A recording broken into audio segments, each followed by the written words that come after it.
పొగిడేది లేదు. ఎక్కడైనా కొంచెం ప్రజలకు ఇబ్బంది అయితే స్పందించే గుణం ప్రతిపక్షానికి ఉండాలి. కానీ ఈ నీచపు ఆరోపణలు లేని అంశం 5,000 కోట్ల మహాత్మా గాంధీ దానికి 5,000 కోట్లు అని చెప్పి ప్రచారం చేస్తున్నారు దరిద్రులు. ఖచ్చితంగా కొడితే 200-250 కోట్లలో అయిపోతుంది. గాంధీకి ఒక 200-250 కోట్లు పెట్టుకోవడం అనేది కూడా వీళ్ళకి నచ్చట్లే. మరి అంటే ఏంటి, గాంధీ మహాత్ముడు కాదు, ఈ దేశానికి స్వాతంత్రం తేలేదని చెప్పి ఈ బీజేపీ వాళ్ళ మాదిరిగానే బీఆర్ఎస్ ఏమన్నా కథను అల్లుతుందా? నాకు అర్థం కావట్లే. గాంధీని చంపిన గాడ్సేనే దేవుడని బీజేపీ వాళ్ళు అన్నట్టు ఏమైనా బీఆర్ఎస్ కూడా అట్లా అనదలుచుకుంటే చెప్పండి. అయినా కూడా వాస్తవమే కదా, బీజేపీ బీఆర్ఎస్ పెద్ద వేరు కాదు కదా. బీజేపీని సాటిస్ఫై, బీజేపీ కళ్ళలో ఆనందం కోసం బీఆర్ఎస్ ఏమైనా చేస్తుందని ఎన్నోసార్లు రుజువైంది, ఇప్పుడు కూడా రుజువవుతున్నది. మళ్ళీ వాళ్ళు కూడా బీజేపీ వాళ్ళు కూడా అక్కడికే పోయి గాంధీ విగ్రహం చుట్టూ తిరుక్కుంటూ మీకైతే మేము నష్టం జరగనే, మేమే నష్టం జరిగిన మీరేంది, ఏం చేయగలుగుతారు? ఒక 2 రోజుల వార్తలు తప్పితే మీరు చేయగలిగింది ఏముంది చెప్పండి? అక్కడ బాధితులకి ఇలా జీరో వాల్యూ చేస్తే వాళ్ళే ఆల్టర్నేట్ అవుతారు, వాళ్ళకు ఆల్టర్నేట్ ప్లేస్ చూపించగలుగుతుంది ప్రభుత్వం. టైటిల్ ఉంటే, టైటిల్ లేకున్నా అక్కడ ఉన్నోళ్ళు సంతోషపడుతున్నారు. కాబట్టి ఇలాంటి పనికిరాని ఈ పిచ్చి చేష్టలు కేటీఆర్ మార్చుకుంటే మంచిది. ఎవడో రాసిచ్చిండని, ఎవడో చెప్పిండని, రాయం బాగుందని, రాహుల్ గాంధీని అంటే నువ్వు దేశకీ నేత అవుతావురా అని చెప్తే మెయ్య దేశకీ నేత అయిపోయే వచ్చి మళ్ళీ భూమి మీద పడ్డాడు, తెలంగాణ భూమి మీద. రాహుల్ గాంధీ లాగా కావాలి, రాహుల్ గాంధీ స్థాయికి వెళ్ళాలంటే దానికో త్యాగం ఉంటుంది. మీలాగా దోచుకుంటోళ్ళు అక్కడ దానిక పోలేరు.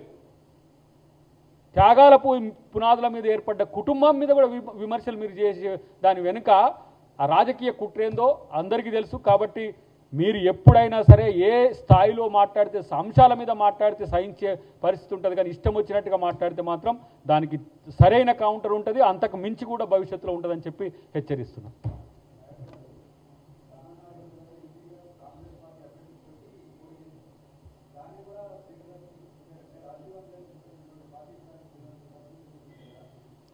దానం నాగేందర్ గారు చాలా స్పష్టంగా చెప్తున్నారు, నాకు ఫండమెంటల్ రైట్ ఉంది, ఏ పార్టీ నుంచి పోటీ చేసే హక్కైనా నాకున్నది. ఆ పార్టీ నుంచి పోటీ చేయడం తప్పని నాకు ఎవరు స్పీకర్ చెప్పినా, కోర్టులు చెప్పినా నేను దాన్ని శిరసా వహిస్తా అంటున్నాడు. పొమ్మనండి, సుప్రీంకోర్టుకు పొమ్మనండి, ఎవరొద్దు అంటుండ్రు. అంటే ఇప్పుడు చెప్పకముందే రాజీనామా చేసి అయ్యా నా తప్పైందని వెళ్ళిపోతారా ఎట్లా? మరి మీరెందుకు పోలేదు అంటున్నప్పుడు? ఇప్పుడు సబితమ్మ అయితే కాంగ్రెస్ పార్టీ గుర్తు మీద గెలిచిన ఆమె కదా, గవర్నర్ కాడికి తీసుకొని పోయేటప్పుడు గవర్నర్ గారికి ఈమె కాంగ్రెస్ పార్టీ గుర్తు మీద గెలిచిందని తెలియదా? తలసాని శ్రీనివాస యాదవ్కు ఎగ్నెస్ట్గా ఏముంటుంది, టీడీపీ అని ఉంటుంది. మరి వారిని మంత్రి చేసినప్పుడు ఇది గుర్తుకు రాలేదా? ఆయన మళ్ళీ ఇప్పుడు కూడా చూడు, దానమని ఎంత ప్రేమతో నేను టీఆర్ఎస్ఏ అంటున్నాడు, బీఆర్ఎస్ఏ అంటుండు. చూసినా బతిలాడుకోండి రా, పోయి కాళ్ళు మొక్కండి, ఎందుకు మమ్మల్ని వదిలేసిపోయిండ్రు నాయన, ప్లీజ్ రండి అని బతిలాడండి, వస్తారేమో చూద్దాం. ఆ సోయి లేదు, బలుపు అహం ఒక్కొక్కరికి గిలగిల కొట్టుకుంటున్నది ఇప్పుడు. అది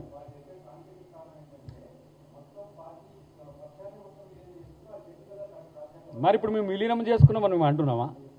వాళ్ళే మీ పార్టీ వాళ్ళు అంటారు, స్పీకర్ కూడా మీ పార్టీ అంటుండే, ఇంకా మీకు వచ్చిన సావేంది అంటున్నారు. తీసుకుపోరు వాళ్ళను. మిమ్మల్ని కాలదన్ని వచ్చిండ్రు మిమ్మల్ని. అది ఫస్ట్ గుర్తుపెట్టుకోరు, సిగ్గుపడాల్సింది అక్కడ. ఒక పార్టీ మీద ఆ రోజు కూడా అదే చెప్పినాం, మా పార్టీ తక్కువ గెలిస్తే కూడా మా పార్టీ నుంచి ఎందుకు తీసుకుపోయినారు మీరు? ఒక దళితుణ్ణి, ఒక చదువుకున్నోన్ని మేము ఈరోజు సిఎల్పి చేస్తే సిఎల్పి హోదా లేకుండా చేసిండ్రు. మేము ఆ పని చేస్తలేంగా. మా మైపాల్ రెడ్డి గారు కూడా అన్నాడు, ఏమని, నేను టీఆర్ఎస్ నుంచే పోటీ చేసిండు కదా ఆయన. మీకు 10 మంది మీ చేతుల్లో ఉన్నారు, తీసుకొని పోండి. ఇంకా మీకే వచ్చిందని సంతోషపడేదానికి బాధ ఎందుకు పడుతున్నారు? రాహుల్ గాంధీ మీద ఎందుకు అంటున్నారు? మీకు అసలు రాహుల్ గాంధీ దీంట్లో ఎందుకు వచ్చిండ్రా రాములా అని అందుకే నేను అడుగుతున్నది. కాబట్టి కాంగ్రెస్ పార్టీ అనైతికంగా వ్యవహరించాల్సిన అవసరమే లేదు. ఒకవేళ అదే జరగాల్సి ఉంటే విలీనం వరకు పోవడానికి సమస్య కూడా లేదు. విలీనం దాకా పోవడానికి సమస్య కూడా లేదు. ఎందుకంటే వాళ్ళ లీడరే లేడు. కేటీఆర్ని ఎవరు నమ్మటనే లేదు. కేటీఆర్ని హరీష్ రావు నమ్ముతుండే ఒక మాట నేనంట. ఇప్పుడు ఒక మాట ఇక ఒక కాదు, గుండె మీద చేసుకొని హరీష్ రావు మిత్రుని చెప్పమని, నిజంగా మా బామ్మాది నాయకత్వంలో నేను పనిచేస్తా, నాకు బాగా సంతోషంగా ఉన్నామని చెప్పమనండి. ఎవరికి చెప్తారు ఈ డ్రామాలన్నీ? బావా బాంబర్దుల మధ్యన పచ్చగడ్డి కాదు నీళ్లు చల్లి పచ్చగడ్డి వేసిన కూడా బగ్గుమంటున్న పరిస్థితి ఉన్నది. కాబట్టి ఇంకా ఈ ఎన్ని రోజులు ఇవన్నీ కూడా ఏంది భవిష్యత్తులో ఏమైనా కాలం కలిసి వస్తుంది అనే ఉద్దేశంతో ఉన్నాడు. కానీ ఇక్కడ కాలం కన్న నాయకుడు ఉన్నాడు. ఇక్కడ గుర్తుపెట్టుకోండి రేవంత్ రెడ్డి. కాలం తెలంగాణకి ఇంకెవరూ లేరు, కేసీఆరే దిక్కు అన్న స్థితి నుంచి ప్రజలు రేవంత్ రెడ్డి గారు అనే నాయకుడిని కనుక్కున్నారు. కాబట్టి మీరు ఆయన మీద ఏదో విషం జిమ్మాలి, ఆయన మీద ఏదో రాంగ్ చేయాలి, మీరు తప్పు చేయమని చెప్పినా తప్పు చేసే నాయకుడు కాదు. ఆ అవసరం లేదు రేవంత్ రెడ్డి గారికి, అది గుర్తుపెట్టుకోండి.